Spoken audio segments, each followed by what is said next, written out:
அதில் நேற்று சட்டசபையில் அவர் பேசினது எல்லாமே, அவர் கொடுத்த ரியாக்ஷன்ஸ் எல்லாமே க்யூட்டாக இருந்தது. பிக் பாஸ் என்னங்க பிக் பாஸ், நேற்றுலாம் டிஎம்கே vs டிவிகே அப்போல்லாம் வந்து எடப்பாடி வந்து ஒரு பிக் பாஸ் பார்க்குற மாதிரி யாரையோ யாரையோ அடிங்கடா அப்படின்னு நல்லா ஜாலியாக சிரித்து பார்த்துட்டு இருந்தார். நம்ம விஜயண்ணா பாட்டுக்கு ஒரு பெஞ்சில் உட்காந்து நீங்கள் சொல்கிற குறைகள் எல்லாம் எழுதி அமைதியாக அவர் பாட்டுக்கு வந்துட்டு போனார்.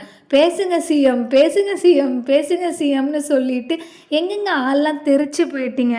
இதை பார்த்தா எப்படி இருக்குது தெரியுமா? அவன்கிட்ட எதுக்குடா வச்சுக்கிட்டீங்க?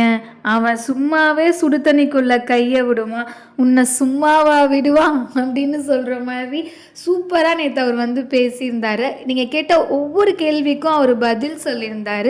அவர் சொன்ன மாதிரி கொஞ்சம் பேசினதுக்கே குளத்தூர் ஆடி போயிடுச்சு. இனி இதில் வேறு பேட்ச்லாம் குத்திட்டு சிஎம் சார் பேசுங்க, சிஎம் பேச மாட்டேங்கிறாருலாம் சொன்னீங்க. இனிமேவாவது பதில் சொல்கிற வரைக்கும் நின்றுட்டு போங்க டிஎம்கே. மாமன் தங்க மோதிரம் திட்டம் வந்து அமல்படுத்தியிருக்காரு. இது வந்து பெரியாரோட பர்த்டேலேருந்து தான் வருதுன்னு சொன்னாங்க. ஆனால் நேற்றுலேருந்தே அது வந்து ஹாஸ்பிட்டல் எல்லாம் வந்திருக்கு அப்படின்னு சொல்லியிருக்காங்க.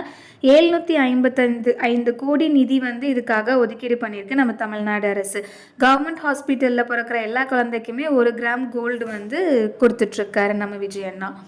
3வது விஷயம் என்னன்னு பார்த்தீங்கன்னா, குன்னூரில் 15 கோடிக்கு மல்டி லெவல் கார் பார்க்கிங் அமைக்கிறதா இருந்தது இல்லையா, அந்த ஒர்க்கை வந்து ஸ்டாப் பண்ணியிருக்காங்க. பெண் அதிரடி படையை தொடர்பு கொள்றதுக்காக ஒரு நம்பர் கொடுத்துருக்காங்க, 1091 அப்படின்றத அறிவிச்சிருக்காங்க.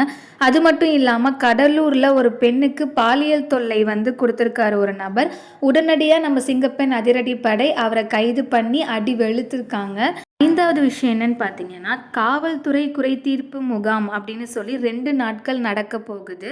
காலையில் 11 மணிலேருந்து மதியம் 1 மணி வரைக்கும் நடக்க போகுது. பொதுமக்கள் அவங்களோட குறைகளை மனு அளித்து கொடுக்குமாறு சொல்லியிருக்காங்க. அது மட்டும் இல்லாமல் அந்த குறைகளை உடனடியாக நிவர்த்தி பண்ணி தரணும் காவல்துறைன்னு நம்ம சிஎம் வந்து அனௌன்ஸ் பண்ணியிருக்காரு. உண்மையாலுமே இது ரொம்ப ஒரு நல்ல திட்டமாக இருக்குது.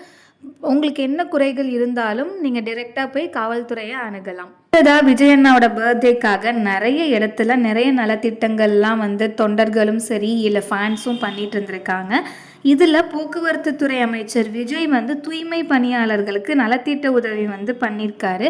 அப்போது ஒருத்தர் வந்து அவர் காலில் விழுந்திருக்காரு. அப்போது நம்ம விஜய் வந்து போக்குவரத்து துறை விஜய் சொல்லியிருக்காரு, உங்களால் தான் இந்த நாடே வந்து சுத்தமாக இருக்குன்னு சொல்லி அவர் காலில் விழுந்த சம்பவம் வந்து ரொம்ப நெகிழ்ச்சியாக இருந்தது.